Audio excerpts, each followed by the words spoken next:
Hey guys, Youngblood with you, and today we're going to cover the second Q&A document regarding the Drake Buccaneer. Now, we've got some more good information about this ship and what we can kind of end up expecting out of it once we get it into the game. So let's start out with a question that looks to be basically one that I posed up in the initial should you buy video, and that's that with this ship having speed, durability, agility, range, and weaponry all at a low price, what is the real balancing factor here? And the answer was sort of surprising in that the majority of weapons are on the exposed wing, meaning that you can end up blowing off the wings of the Buccaneer and leaving them with just the belly-mounted size 4, and that may be enough to actually scare them out of the fight, and that's what they labeled as the biggest balancing factor. Now, personally, I probably would have expected more of a downside, but if it ends up being easy to really kind of shear off the wings, then that's probably a fair trade-off.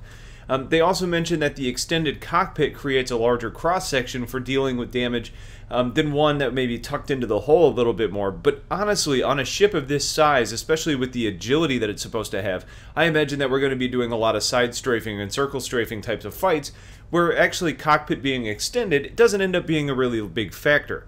So I'm still wondering about things like power plant, or the power plant as a potential balancer, especially considering that the size 4 mount is still a lot of firepower. You know, if that's the most, I don't know, dependable weapon that the ship actually is going to end up having if you can lose the one on the wings. Now, speaking of that size 4 slot, they clarify that you can mount either a single fixed size 4, either one gimbaled size 3 or twin-linked fixed size 3s, or a gimbal twin-linked size 2 weapon. So that basically means that this ship can end up carrying 4 size 3 weapons and size 1s on the wings plus missiles. Now, this ship has a really interesting loadout, and it still seems to be too much for a ship of this price than I would expect it to be, but I guess at this point I'm going to have to just kind of hold off on further judgment until we end up seeing what the durability is like once we actually get it to fly and actually see it in the game engine. Now, when asked about the maneuverability, they state that they're planning for the Buccaneer to be somewhere in line with the Gladius, but more responsive. Now, I'm hoping that they're talking about what the Gladius should be, because if they're talking about in 2.3 or prior versions of the Gladius, that doesn't bode well for the maneuverability, unless they're saying something like the force exerted is a different factor than the ability to change directions, in which case, you know, the ship could have a good overall agility based on response time. And that seems to be the direction they're going, especially when considering 16 maneuvering thrusters mean that you can have some that are either stopping the movements that you're doing, while others are firing quickly to adjust the vector in a different motion, and then that sort of starts to make a little bit of sense to me. Now, as far as speed is concerned, they label it as decent, however, being slower than the dedicated racers. And they complete the comparison by saying it should be more nimble than fighters like the Hornets or Sabres, but with less durability and no stealth equipment. Now, as far as the structure of this ship goes, we get confirmation that it's going to stay a single-seater ship with no plans for a second seat. It also does not have an ejection seat, which is the same for all of the Drake ships, and confirm that it's not going to be able to dock with other ships since you enter through the cockpit and not through a docking collar.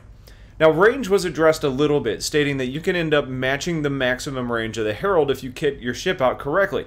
But if you use a ballistics-heavy loadout, you're going to end up giving up some fuel capacity and limit the overall range of your ship.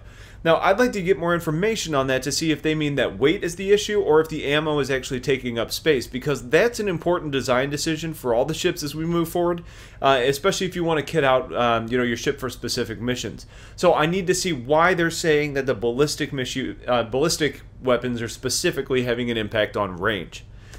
Now, overall, after reading these documents, I get a slightly better feeling about this ship and the intended role, but based on what we've seen, I still have a lot of questions which can really only be answered once the ship gets in game. You know, so things like what is the strength of the shield and how much does it take, or how much does it actually end up protecting the wings? You know, if range is limited by ballistics, is the power plant able to sustain fire from up to 6 energy weapons? And how much flight function is lost when you lose a wing? Now, I've got other questions in mind too, but most of the balancing is going to need to take place once it's flight ready, so I'm going to be waiting for that. But if you have questions on this ship, put them in the comments. Otherwise, I appreciate you guys watching. Stay tuned for a whole lot more content coming soon. Have yourselves a wonderful day, and take care.